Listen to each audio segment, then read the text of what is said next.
Hello friends, कैसे हैं आप सब। आशा करती हूँ सभी अच्छे और स्वस्थ होंगे। आज की जो मैं ये सच्ची कहानी लेकर आई हूँ, यह कहानी पहाड़ी गढ़वाल की है। वहाँ पर एक परिवार परिवार है। परिवार में एक बेटा और एक बेटी हैं और भी घर के अन्य सदस्य उस परिवार में रहते थे। तो जो बड़ा बेटा था वो एक छोटी-मोटी नौकरी करता था, जिससे परिवार का भरण-पोषण नहीं हो पाता था।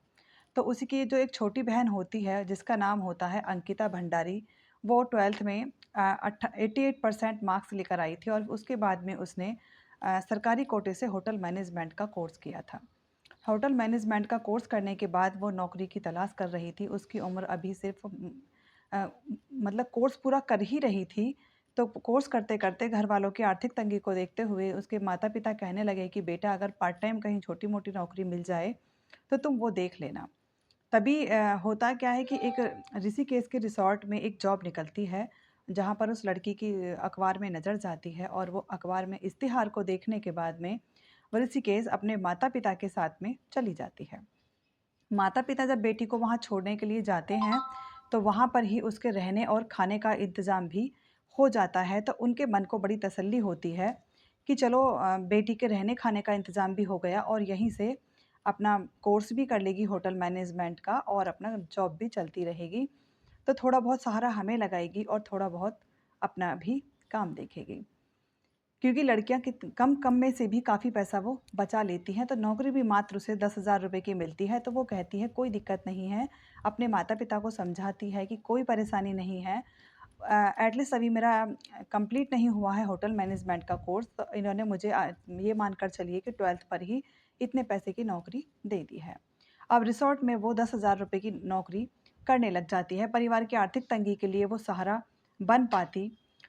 तो इससे पहले ही वहाँ पर वो बहुत लगन और मेहनत के साथ सुशील, सुंदर और लगनशील लड़की होती है और दिन-रात मेहनत करती है। मेहनत करने के बाद में वो फिर वहाँ पर अ, सभी काम बहुत आसानी के साथ में सीख जाती है। तो उसके ऊपर जो थे 2 मैनेजर होते हैं जो हर टाइम नज़र रखते हैं। अगर छोटी-मोटी चूक भी उससे हो जाती थी, तो वो वहाँ पर रिसेप्शनिस्ट की जॉब करती है। छोटी-मोटी चूक भी उस पर हो जाती थी, तो वो दोनों मैनेजर मिलकर उसको बहुत ज़्यादा डाँटा करते थे। तो जो जिनका वो रिसॉर्ट था, वो बीजेपी के पूर्व मंत्री थे और उनका जो बेटा था, वो था अंकित। अंकित जो था वो उसको देखा करता था पूरे रिसॉर्ट्स को।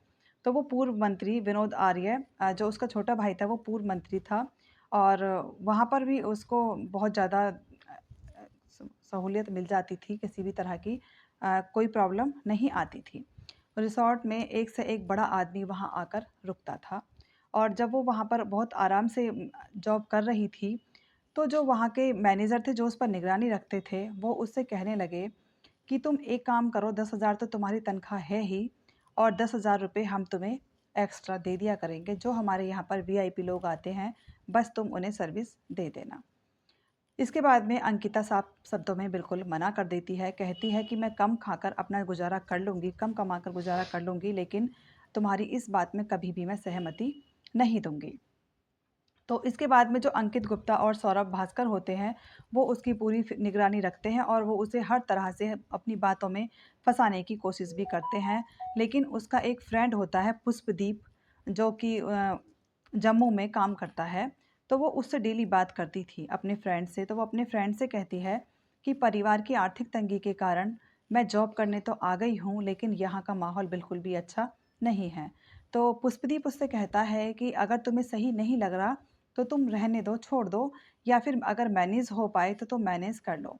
उसके बाद में वो कहती है कि नहीं छोड़ूँगी तो मैं नहीं जॉब, क्योंकि अगर मैंने जॉब छोड़ दी तो घर का गुज़ारा कैसे होगा? वैसे ही घरवाले बहुत ज़्यादा परेशान रहते हैं। तो वो कहती है ठीक है, मैं मैनेज करती हूँ। तो एक दिन नशे की हालत में एक वहाँ से रिसॉर्ट से एक आदमी निकल कर आता है और आकर वो अंकिता की कॉली भर लेता है। यह अंकिता को बहुत बुरा लगता है और वो उस आदमी को धक्का देती है और फिर जाकर अपने जो मालिक होते हैं उससे कहती है, पुलकित आर्य से, कि सर देखिए, ये आदमी नशे की हालत में है और इसने मुझे हक किया है। तो वो कहता है, उसकी तरफ इशारा करते हुए कहता है कि तुम चुप हो जाओ, यहाँ पर इतना हंगामा मत करो। वो चुप हो जाती है क्योंकि ये उसकी नौकरी का भी सवाल था। उसके बाद में फिर जो उसके ऊपर दोनों मैनेजर होते हैं जो निगरानी रखते हैं, वो उसे फिर समझाते हैं कि देखो मान जाओ, कोई फ़र्क नहीं पड़ना, तुम्हें 10,000 रुपए एक्स्ट्रा देंगे और तुम वीआईपी लोगों की सेवा करो। तब भी वो बार-बार कहने पर भी अंकिता मना कर देती है। तो फिर वो लेकिन पुष्पदीप से डेली बात करती थी, जब-जब उसे समय मिलता था, तो वो अपनी फ्रेंड से हर तरह से चैटिंग पर भी बात कर लेती थी और वैसे कॉल पर भी बात करती है। तो वो कहती है पुष्पदीप से कि यहाँ पर तो मुझे बिल्कुल भी अच्छा नहीं लग रहा है, और ये सब चीज़ें वो चैटिंग से बात करती है कि मैं क्या करूँ, मुझे समझ नहीं आ रहा कि 2-3 महीने तो हो गए हैं, अब मैं यहाँ से जॉब छोड़कर ही चली जाऊँगी। तो पुष्पदीप फिर कहता है कि अगर तुम्हें सही नहीं लग रहा है तो छोड़ दो। लेकिन रिसेप्शनिस्ट का काम था, कभी-कभी शाम को ऐसा होता था कि जो मालिक होते थे, पुलकित आर्य होता था, वो उसे कहता था कि चलो बाहर भी चलना है, कहीं न कहीं गाड़ी से वो किसी न किसी काम से भी उसको ले जाते थे। तो उस दिन जब पुष्पदीप उसे कॉल करता है शाम के लगभग 7 बजे, तो वो लड़की कहती है कि मैं अभी सर के साथ में बाहर जा रही हूँ और लौटने के बाद मैं तुम्हें कॉल करूँगी। पुष्पदीप कहता है ठीक है, क्योंकि पुष्पदीप को पता था कि माहौल तो ख़राब चल ही रहा है यहाँ का रिसॉर्ट का, और लेकिन वो उसे घुमाने कभी-कभी ले जाता है। उसके बाद में तो वो उसे कहते हैं कि साथ में लेकर जाते हैं, और लेकर जाने के बाद उससे कहते हैं कि तुम हमारे साथ में जो वहाँ पर शक्ति नहर पड़ती है, कि शक्ति नहर पर चलो, वहाँ तुम्हें हम आज घुमाकर लेकर आएँगे। तो उसमें 3 लोग होते हैं और तीनों उसे शक्ति नहर पर ले जाते हैं, और ले जाने के बाद में उसको पहले तो खूब मारते हैं, मारने के बाद में अंकिता को नहर में फेंक देते हैं। नहर में फेंक देने के बाद में फिर जब सुबह को जो पुष्पदीप होता है, पुष्पदीप उसे फिर से कॉल करता है, तो उसका फ़ोन भी बंद जाता है। उसके बाद में फिर जो वहाँ के दोनों मैनेजर थे, वो उन्हें दोनों को फ़ोन करता है, तो उनका भी फ़ोन बंद जाता है। फिर वो लास्ट में जो पुलकित आर्य होता है, उसको फ़ोन करता है। तो पुलकित आर्य कहता है कि हमें नहीं पता, वो कल शाम से लापता है और यहाँ से कहकर गई थी कि मैं अपने फ्रेंड से मिलने जा रही हूँ, और वो यहाँ पर अभी तक नहीं लौट कर आई है। तो पुष्पदीप को मतलब फ़ेसबुक की फ्रेंडशिप थी, तो उसके माता-पिता के बारे में बहुत ज़्यादा जानकारी नहीं होती है, लेकिन वो वहाँ से बहुत ज़्यादा परेशान हो जाता है, और परेशान होने के बाद में उसी के देहरादून में एक रिलेटिव होते हैं, वो उन्हें सारी बात बताता है कि एक लड़की है, गरीब परिवार से है, और उसके साथ में कुछ न कुछ ऐसा हुआ है जो मुझे समझ में नहीं आ रहा, कि उसको अब ये लोग आरोप लगा रहे हैं कि वो लड़की कहीं पर चली गई है, मिसिंग है। फिर उसके माता-पिता को कॉल की जाती है। जब उसके माता-पिता पर कॉल जाती है, तो वो भी बहुत ज़्यादा बेचैन और परेशान हो जाते हैं, और आते हैं, और आकर फिर वो ऋषिकेश में ही अपनी बेटी की गुमशुदगी की रिपोर्ट लिखवाते हैं।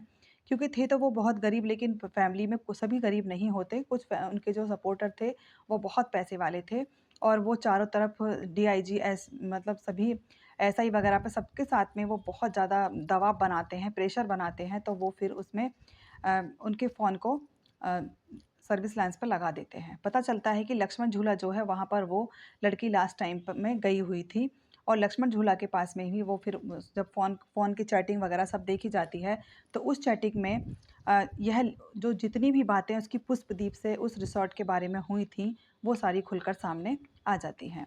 और जब वो सारी बातें सामने आ जाती हैं, तो आने के बाद में वो सीधा अ, अंकित आर्या को उठाते हैं, और उठाने के बाद में उसके जो दोनों मैनेजर होते हैं, उन्हें भी वहाँ से उठा लेते हैं, और उठाकर पुलिस उन्हें ले जाती है, क्योंकि वो बीजेपी के भी अध्यक्ष थे, और उनकी काफ़ी ऊँची पहुँच होती है। उठाने के बाद में जब उनको खूब सख्ती के साथ में पेश किया जाता है, मारा जाता है, पीटा जाता है, तब वो बता देते हैं कि हाँ, वो हमारी बात नहीं मान रही थी, तो हमने उसे शक्ति नहर में फेंक दिया। उसके बाद में 3 दिन तक अंकिता की लाश को शक्ति नहर में ढूँढा जाता है, और वहाँ पर ढूँढने के बाद में भी जब उसकी 3 दिन तक लाश नहीं मिलती, उसके बाद में भी फिर चौथे दिन जाकर अंकिता की जो बॉडी है वो मिल जाती है, और बॉडी मिलने के बाद में उसको पोस्टमार्टम के लिए मैक्स में भेज दिया जाता है। मैक्स हॉस्पिटल में उसकी बॉडी को भेजने के बाद में उसका पोस्टमार्टम कराया जाता है, तो पता चलता है कि पानी में डूबने से ही उसकी मृत्यु हुई है, लेकिन उसकी बॉडी पर काफ़ी चोट के निशान भी पाए जाते हैं, और मैक्स हॉस्पिटल के बाहर बहुत सारी जनता धरना देकर बैठ जाती है, और बचाव में कई बीजेपी अध्यक्ष भी आते हैं वहाँ पर। वो उनकी गाड़ियों के साथ तोड़फोड़ करते हैं, और जो अंकित आर्य का एक फैक्ट्री होती है, उसमें भी लोग तोड़फोड़ करके आग लगा देते हैं, और जो उनका रिसोर्ट होता है उसको भी तहस-नहस कर कर आ जाते हैं। पब्लिक बहुत ज़्यादा इस बात को लेकर परेशान होती है, और अंकिता के नाम का कैंडल मार्च भी निकालती है। बेटी तो वापस उनकी आती नहीं है, लेकिन उसके न्याय के लिए पूरी दुनिया सड़क पर आ जाती है और सोशल मीडिया का ज़माना है तो एक ज़रा-सी देर में चारों तरफ अफ़रा-तफ़री फैल जाती है और यह बात सारी दुनिया को पता चल जाती है। और इसके बाद में जो जज होते हैं, वो कहते हैं कि इन तीनों को जब तक फांसी पर लटकाया जाए, जब तक कि इनके प्राण ना निकल जाएँ, क्योंकि जज कभी इस तरह बेरहमी से किसी के प्रति नहीं सुनाते हैं सज़ा, लेकिन उनके लिए वो इस तरह से ही सज़ा सुनाते हैं। तो यह भी सारे में गूंज फैल जाती है और इस तरह से एक 19 साल की होनहार लड़की इस दुनिया से चली जाती है। बेटियों को सुरक्षित रखना आज के समय में भी कितना मुश्किल है और ये लगता है कि हमारी बेटियां कमाकर अच्छे से पैसे ले आएंगी, लेकिन अपने बच्चों के मन की बात को भी सुनना चाहिए। वो कैसे माहौल में है, कैसे लोगों के साथ में काम कर रही हैं, कहाँ रह रही हैं, किस टाइम कहाँ किस वक्त घूम रही हैं। समझदार तो सभी बेटियां होती हैं, लेकिन किस तरह दलदल में फंस जाती हैं, किस तरह के लोगों का गंदी नज़रों का शिकार हो जाती हैं, इस बात का पता नहीं चल पाता। इस कहानी को सुनाकर किसी का मन दुखाने का कोई उद्देश्य नहीं है, सिर्फ यही है कि सतर्क रहिए, जागरूक रहिए। अगर कहानी अच्छी लगी है तो मेरे चैनल को लाइक, सब्सक्राइब एंड शेयर कीजिएगा। Thank you and have a nice day.